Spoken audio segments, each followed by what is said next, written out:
Trafik kazası sonucu yaralandığı tespit edilen yavru tilki, Kocaeli Büyükşehir Belediyesi bünyesindeki Ormanya'da hayata geçirilen Kocaeli Yaban Hayatı Kurtarma ve Rehabilitasyon Merkezi inde yeniden hayata tutundu. Ormanya'daki merkezde tedavi edilen yavru tilki, kısa sürede sağlığına kavuşma yolunda önemli bir mesafe kat etti. Umut dolu yolculuk Ormanya'da başladı. Kocaeli'nin kırsal kesiminde vatandaşlar tarafından bitkin halde bulunan yavru tilki, vakit kaybedilmeden Ormanya Yaban Hayatı Kurtarma ve Rehabilitasyon Merkezi'ne ulaştırıldı. Uzman veteriner hekimler tarafından gerçekleştirilen muayene sonucunda yavru tilkinin trafik kazası geçirdiği tespit edildi.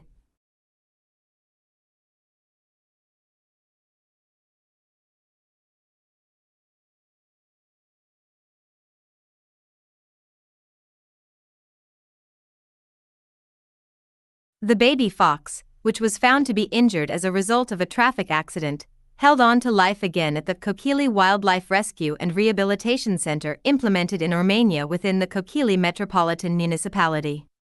The baby fox, which was treated at the center in Ormanya'da, has come a long way towards regaining its health in a short time. The journey full of hope started in Ormanya'da. The baby fox, which was found exhausted by citizens in the rural areas of Kocaeli, was delivered to Ormanya'da Wildlife Rescue and Rehabilitation Center without wasting time. As a result of the examination carried out by specialist veterinarians, it was determined that the baby fox had a traffic accident.